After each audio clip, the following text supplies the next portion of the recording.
अब बताइए, पाकिस्तानियों को मारते मारते एकदम पास पहुंच गए, बंदूकों फेंक के कदूर ससुरा तू नहीं, अब इतना लग गया मार, वही में घोंप घाप के रद्द कर दिया। तो पाकिस्तानियों को पता है कि बाप से सामने नहीं लड़ सकते। भारत के किसी सैनिक की जब बॉडी आती है ना, कम से कम 15-20 को गोली लगल रहता कि क्या मतलब। कारगिल की लड़ाई में जिन फौजियों को गोली लग गई थी ना, उनमें हिम्मत नहीं था कि बंदूक उठा सके, तो वो लोग खड़े होकर बस सामने खड़े हो जाते थे। तुम हमला करोगे तो तुम अपने पैर पे कुल्हाड़ी नहीं मार रहे हो, कुल्हाड़ी पे जाके पैर मार रहे हो। अब पाकिस्तान जो है देशे नहीं मानता है। लड़ाई के टाइम पे ना पाकिस्तान के पास एटॉमिक पावर है, समझ में आया? तो एटॉमिक पावर बहुत बड़ा गेम चेंजर साबित हो जाता है। और दूसरा है कि हम ही लोग का ना बेटा है, बाप का गुण तो रहेगा ही ना यहाँ पर।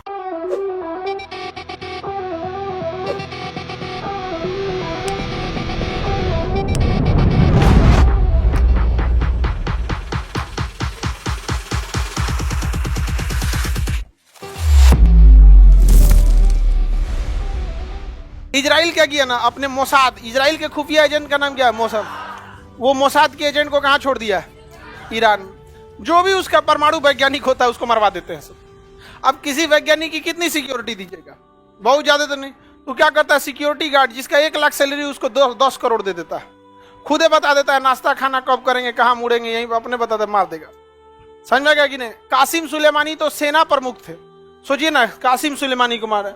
फकीर ज्यादा वहां का सबसे बड़ा परमाणु वैज्ञानिक था, उसको ड्रोन से मार दिया। मतलब उसको पता था कि ये गोलंबर के पास घूमेंगे, तो बता दिया था इस गोलंबर के पास घूमेंगे। जैसे घूमना था ना, तो यहीं पे एगो ट्रक लगाया था, ट्रक के अंदर मशीन गन थी और मशीन गन में कैमरा था। उस कैमरा का कंट्रोल कहाँ था? इजराइल में।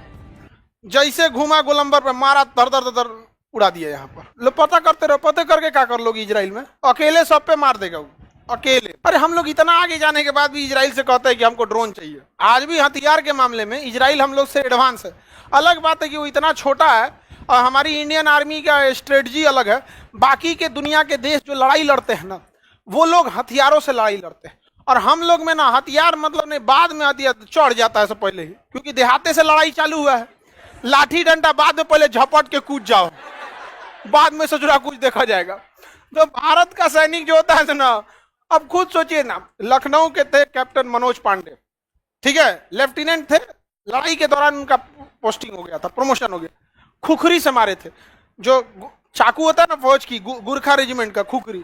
अब बताइए, पाकिस्तानियों को मारते मारते एकदम पास पहुंच गए, बंदूकों फेंक के कदूर ससुरा तू नहीं, यहाँ पे इतना लग गया मार, वही में घोंप घाप के रद्द कर दिया।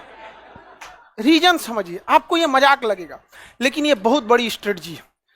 मारेंगे ना चाकू से तो एक मरेगा और 100 ठो का हिम्मत मर जाएगा।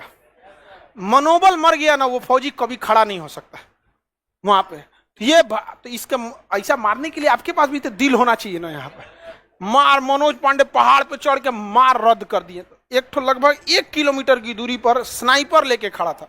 स्नाइपर होते हैं ऐसा ना, छुपे रहते हैं एक जगह, ऐसा कपड़ा पहनेगा सब की दिखबे नहीं करेगा सब। झाड़ी में रहेगा तो हरियर पतई ओढ़ लेगा सब, दिखबे नहीं करेगा। स्नाइपर लगा के गोली मार दिया। नहीं तो मनोज पांडे, विक्रम बत्रा को कैसे मारा था सब? स्नाइपर लगा के। तो पाकिस्तानियों को पता है कि बाप से सामने नहीं लड़ सकते। समझ में आ गया कि नहीं? छुप के मारना चाहिए, समझ में आ गया कि नहीं? लेकिन फिर भी बाप तो बाप होता है। तो अलग बात है कि इजराइल बहुत एडवांस है, लेकिन जब भारत से लड़ने आएगा तो तुम्हारा मशीन गन रहले रह जाएगा यहाँ पे। तुम गोली चलाते रह जाओगे। ये अब कभी पीछे नहीं हटता है सबने।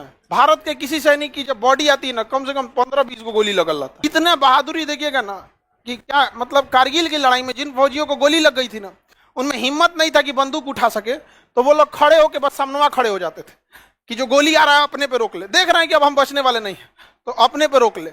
अपने आगे बढ़ते जा रहे थे, पीछे से कवर फायरिंग पे लेके आ रहे थे सब। तो वो अब इजराइल को पता है कि इस सब में उतना हिम्मतों नहीं है उतना मारधार करने का। इजराइल इन लोग को पूरी तरह से धो देता है, और इन लोगों अमेरिका ऊपर से सिया सुन्नी लड़ा के रखा है। भारत को इस हर हाल में ईरान के साथ आके खड़ा होना चाहिए, क्योंकि ईरान चौपट होगा ना तो फिर हम लोग के लिए बहुत दिक्कत हो जाएगा। फिर अफगानिस्तान चलिए गया हम लोग के हाथ से, ईरान अगर चल गया तो अब इधर जाइएगा कैसे? क्योंकि इराक तो सेफ ही नहीं है, मारधार चल रहा है। अफगानिस्तान सेफ नहीं है, पाकिस्तान जाने नहीं देगा। तो मिडिल ईस्ट में घुसने का या सेंट्रल एशिया में घुसने का यही एक रास्ता है। कौन? ईरान। तो भारत को भी इस पर सोचना चाहिए, एग्रेसिव नीति अपनानी चाहिए। तो हम लोग के यहाँ तो हमारा पूरा शासन मशरूमों के हाथ में है, उन सबको कुछ आता जाता है नहीं। ये देश कौन हो गया? ईरान। ईरान के सबसे बड़ा खतरा ईरान किसके लिए?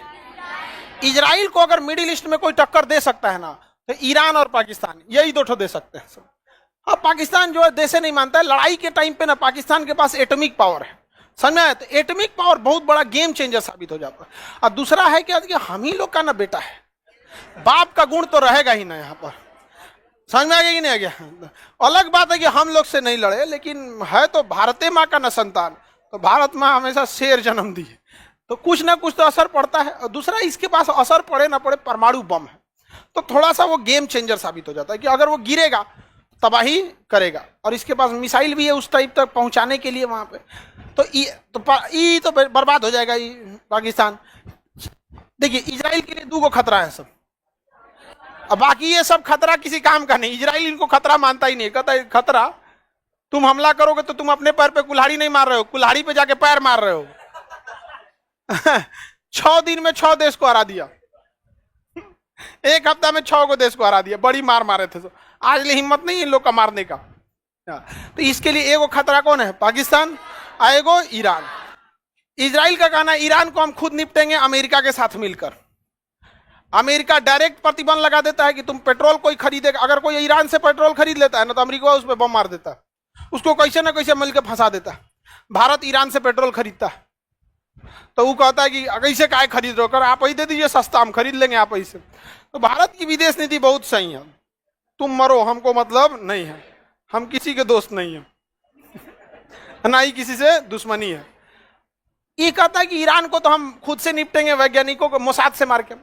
पाकिस्तान के लिए किसको आगे कर देता है? इंडिया को, इंडिया को कर देता है। यहाँ पे इंडिया को हथियार देगा, पाकिस्तान क्या हो जाएगा? निपट जाएगा। लेकिन आप इस गलतफहमी में मत रहिएगा, ये कभी पाकिस्तान को मरने नहीं देंगे, कभी मरने नहीं देंगे सभी अमेरिका वाले। आपको हथियार उतना ही देंगे कि आप इन्हें बर्बाद कर सके, कभी वो हथियार नहीं देंगे जो आप इसे हमेशा के लिए मार सके। उनका टारगेट यही है कि इनको लड़ाओ, फिर 10 समझौता करा दो, फिर आगे बढ़ो। यहाँ पे 20 साल बाद फिर हथियार लोगा, एकरा एगो बेचेगा राफेल, फ्रांस हम लोग को बेचेगा राफेल, तो अमेरिका बेचेगा F-16, ब्रिटेन बेचेगा जगुआर, तू बेचेगा चिनूक। लो लड़ो लड़ो, कभी खत्म होगा नहीं। इस गलतफहमी में मत रहिएगा, सब टैक्टिस है।